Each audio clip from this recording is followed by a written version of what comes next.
BSc પ્રોજેન્સ option સ્ટેટમાં આપ સૌનું સ્વાગત છે દર્શક મિત્રો. હું યોમિક આપની સાથે, અને આપણે જેમ વાત કરી રહ્યા હતા, માર્કેટમાં આજે ઉપલા સ્તરેથી ગેપ અપ ઓપનિંગ બાદ ફરીથી ઉપલા સ્તરેથી પ્રોફિટ બુકિંગ એટલે કે દિવસના તળી આવી ગયા છે. પ્રશ્ન છે કે હવે આગળ શું ફર્ધર નવી મંદી આવશે કે પછી અહીં રિકવરીનો હોપ રાખવી જોઈએ? આવો આપણી સાથે માર્કેટ એક્સપર્ટ વરુણ જોશી જોડાયેલા છે.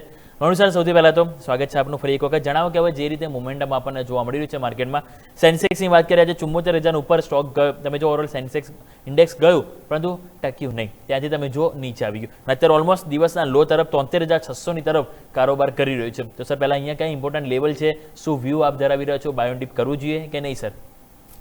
જી યોમિકજી, સ્વાગત, ધન્યવાદ. આપ જોશો તો સેન્સેક્સની અંદર ઇન્ડાઇસીસની વાત કરીએ તો બાય એન્ડ લાર્જ સ્ટોક પણ એક ઇન્ડાઇસીસ છે, પણ એ વીક ઝોનમાં જ કામ કર્યું છે, જેમ નિફ્ટી કામ કરી રહી છે. અને અહીંયા 74,250 ની આસપાસનું જે લેવલ હતું એને બ્રેક કર્યા બાદ 73,500 73,550 ની આસપાસ એક સપોર્ટ લેવાની કોશિશ કરી રહ્યું છે. પણ હવે જોશો તો જે ટેક્સચર બની રહ્યું છે, ટેક્સચર પ્રમાણે વીકલી 200 SMA કરીબન 72,600 ની આસપાસ છે. એને ટેસ્ટ કરવા આઈ થિંક આ ઇન્ડાઇસીસ જઈ રહ્યું છે. સાથે સાથે મોમેન્ટમ ઇન્ડિકેટર્સ ડેલી, વીકલી અને મંથલી ચાર્ટ પર જોઈએ તો એક વીક આપણે સાઇન્સ આપી રહ્યા છે. અને ડેલી ચાર્ટ્સ પર આરએસઆઈ જે છે એ 40 ના નીચે કામ કરી રહી છે, જે આપણને સૂચવી રહ્યું છે કે ઉછાળે અહીંયા વેચવા આવી શકે છે. 74,250 નો જે ઝોન હતો ત્યાં એક સારો એવો સપોર્ટ હતો, એને તોડ્યા બાદ માર્કેટ નીચે ગયું છે.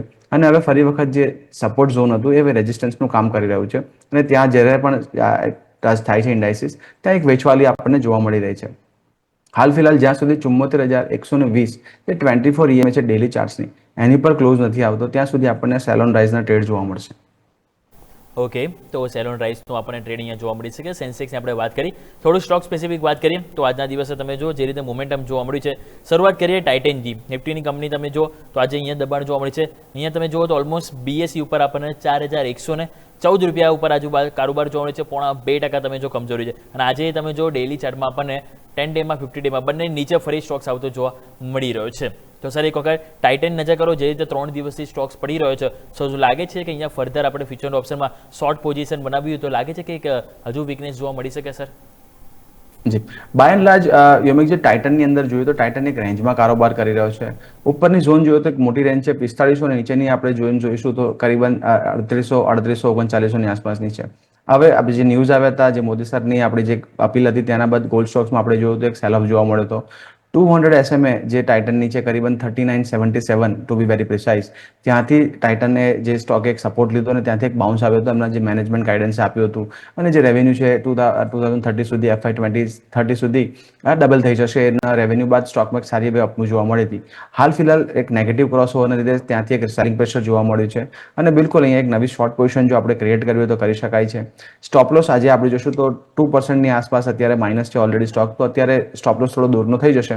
પણ જો આપણે જો શોર્ટ પોઝિશન હોય તો 4150 ના સ્ટોપ લોસથી આપણે આમાં શોર્ટ બન્યા રહેવું જોઈએ. આવનારા સમયની અંદર 4,000 અને 3880 આ બે ટાર્ગેટ પોસિબલ છે. ઓકે, તો જેમ સરે કીધું એ પ્રમાણે એ આપણે લેવલ ધ્યાન પર રાખીશું. વાત કરીએ આપણે ટાઇટનની. નેક્સ્ટ કાઉન્ટર વાત કરીએ કે આજે જે સૌથી વધારે મજબૂતી બતાવી રહ્યું છે એ છે પ્રાઇવેટ બેંક, અને એમાંથી મારે વાત કરવી છે આઈડીએફસી બેંક. આઈડીએફસી બેંક તમે નજર કરો તો આજે જે મોમેન્ટમ જોવા મળ્યું છે આઈડીએફસી ફર્સ્ટ બેંકમાં, બીએસસી ઉપર જો અત્યારે હું નજર કરું તો ભાવ આપણને જોવા મળી રહ્યો છે એક્ઝેક્ટલી 74 રૂપિયા કારોબાર કર્યો છે. પરંતુ જે ચાર્ટ છે ને, ચાર્ટમાં તમે નજર કરો તો એક બહુ જે કહેવાય ને વાઇલ્ડ ગેપ આપણને જોવા મળ્યું છે ડેઇલી ચાર્ટમાં. વરુણ સર, લાગે છે કે આજે એ રીતે કોન્ફિડન્સ જોવા મળ્યો છે, પ્રાઇવેટ બેંકો ફરી તેજીનો જોશ બતાવી રહ્યા છે, એમાં ખાસ કરીને આઈડીએફસી ફર્સ્ટ બેંક જે આટલો મોટો ગેપ છે, ઓલમોસ્ટ જોઈએ ને તો 75 રૂપિયાથી લઈને ઉપર 82-83 રૂપિયા સુધી છે, 10-1% આજુબાજુ છે. તો શું મોમેન્ટમ લાગે છે કે ગેપ પૂરો કરી શકે? અહીંયા શું વ્યૂ તેજીનો બનાવો હોય તો બનાવાય છે? જી બિલકુલ. યોમિકજી, આપણે જે રીતે હાઇલાઇટ કર્યું છે ચાર્ટમાં, અને જે રીતે તમે જ્યારે આઈડીએફસી દીધું ત્યારે મારો ફર્સ્ટ ધ્યાન ત્યાં જ ગયું મોટી ગેપ પર. હવે 75.16 ટુ બી વેરી પ્રિસાઇઝ એ જે તે દિવસની હાઈ હતી જ્યારે જે નેગેટિવ ન્યૂઝ આવ્યા હતા અને ગેપ ડાઉન ઓપન થયો હતો સ્ટોક.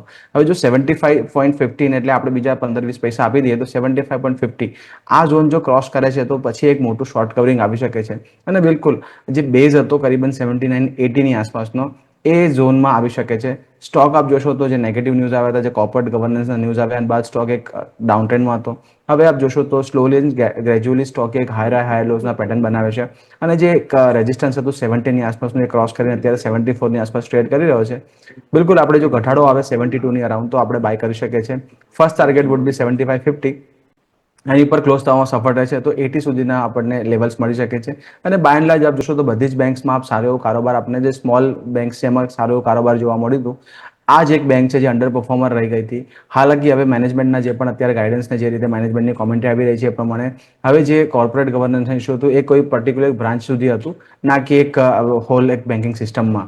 અને એમના સાથે એક નવા કન્સલ્ટન્ટને એમને હાયર કર્યા છે મેકેન્સીને, તે આખું ઓડિટ કરી રહ્યા છે. તો જે બતાવી રહ્યું છે કે મેનેજમેન્ટને એક કોન્ફિડન્સ છે અને જે ઓપરેશન્સ છે એક સારી રીતે ફંડામેન્ટલી સ્ટ્રોંગ છે. ઓકે, તો જેમ સર કીધું એ પ્રમાણે ફંડામેન્ટલી એક સ્ટ્રોંગ કંપની છે, જરૂરથી આપણે એક વ્યૂ પોઝિટિવ તરફ રાખવો જોઈએ. નેક્સ્ટ કાઉન્ટર વાત કરીએ તો એ છે દિવીસ લેબ. દિવીસ લેબોરેટરીઝમાં તમે જોવા બહુ સરસ મોમેન્ટમ છે.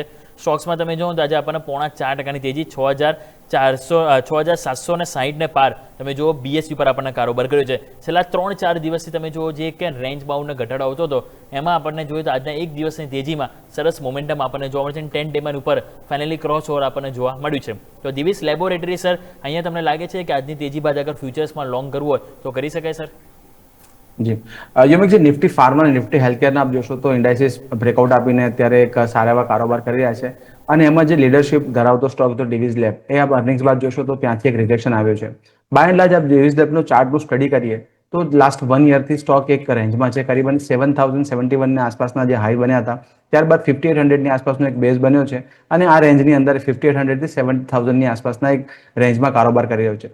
6950 એક ઝોન છે, ત્યાં આપ જોશો તો વારંવાર આ સ્ટોકે રિજેક્શન લીધું છે જે રિસન્ટ ટાઈમમાં, અને ત્યાંથી એક ફોલ આવે છે. જે ફોલ આવ્યો છે એક બાઇંગ ઓપોર્ચ્યુનિટી આપણે ગણી શકીએ, કારણ કે 52 EMA જે 6550 આસપાસ છે ત્યાંથી આપણને એક સપોર્ટ લીધો છે. અને આજની જે બુલિશ કેન્ડલ જો આ રીતે ક્લોઝ થાય છે તો જે અત્યાર સુધીનું જે એક સારું એવું રિવર્સલ અત્યારે ગણી શકાય.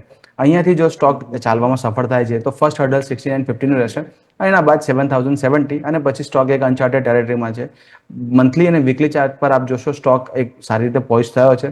ડેલી ચાર્ટ્સ પર ઇમ્પલ્સ એન્ડ કરેક્ટિવ અત્યારે આપણને ટ્રેડ જોવા મળી રહ્યા છે. થોડો ચોપી ટ્રેડ થઈ રહ્યો છે, પણ હવે એક બેઝ બન્યો છે. અને જો લોંગ ટર્મ આપણે પોઝિશનિંગ કરવી હોય, 6550 સ્ટોપ લોસ ત્યાં સ્ટોકમાં બન્યા રહેવું જોઈએ. આપણા સમયમાં 6950, 7,050 શોર્ટ ટર્મ ટાર્ગેટ રહેશે. અને એના બાદ એક અનચાર્ટેડ ટેરેટરીમાં કરીબન 10 to 15% બીજા મૂવ આપણને મળી શકે છે. તો જેમ સર કીધું એ પ્રમાણે અહીંયા જરૂરથી એક વ્યૂ આપણને પોઝિટિવ સાઈડ જોવા મળી શકે દિવીસ લેબોરેટરી. એક last quick sir RBL bank ઉપર પણ લઈ લઈએ. બીએસયુ પર આજે જોઈએ 354.50 રૂપિયાનો હાઈ બન્યો છે. ઓલ ટાઈમ હાઈથી તમે જો તો માત્ર 2.5 રૂપિયા સ્ટોક્સ રહી ગયો છે. લાગે છે કે આ સફળતા મળી જશે, નવા ઓલ ટાઈમ રેકોર્ડ હાઈ સો આપણને આરબીએલમાં જોવા મળી શકે. વ્યૂ પોઝિટિવ બનાવવો જોઈએ ફ્યુચર ઓપ્શનમાં સર? એબ્સોલ્યુટલી યોમિક આપ જોશો તો એક સ્ટ્રોંગેસ્ટ સ્ટોક છે. અને આપ જોશો તો જ્યારે નિફ્ટીની વીકનેસ છે ત્યારે સ્ટોક નવા 52 વીક હાઈ કરી રહ્યા છે. ઓલ ટાઈમ હાઈ તો ઘણા હજુ દૂર છે, પણ એક 52 વીક હાઈ કરી રહ્યા છે. અને સ્ટોક કન્સોલિડેશન સારું કર્યું છે. જ્યારે પેલા જે ન્યૂઝ આવ્યા જે અત્યારે જે બહારની જે પીઈ ફર્મ્સ એને એક્વાયર કરે છે, અને એના પછીના જે ન્યૂઝ જોશો તો પછી એક પોઝિટિવ મોમેન્ટમ જોવા મળ્યું છે. હાલ ફિલહાલ આપ જોશો 320, 340 આસપાસ એક હાયર બેઝ બનાવી રહ્યો છે. ઉપરની તરફ 350 આસપાસનો રેઝિસ્ટન્સ હતો, હવે કમ્ફર્ટેબલી ક્લોઝ કરીને ત્યાં ટ્રેડ કરી રહ્યો છે. સ્ટોકની અંદર હવે જો મોમેન્ટમ આવે છે તો 365, 375 સુધીના અત્યારે લેવલ આપણને શોર્ટ ટર્મમાં બની શકે છે. અને હવે મંથલી, વીકલી અને ડેલી ચાર્ટ્સ પર સ્ટોકની અંદર આપ જોશો તો સારું એવું મોમેન્ટમ છે. અને આ સ્ટોક કરીબન 400 સુધીના લેવલ પણ આવનારા સમયમાં 6 to 12 મંથમાં બતાવી શકે છે. ઓકે, તો જેમ સર કીધું એ પ્રમાણે જરૂરથી આપણે વ્યૂ પોઝિટિવ રાખવું જોઈએ આરબીએલ બેંક માટે. તો દર્શક મિત્રો, આપણે ખાસ વાતચીત કરી હતા, આપણી ખાસ રજૂઆત બીએસઈ પ્રેઝન્સ ઓપ્શન સ્ટ્રીટ પર.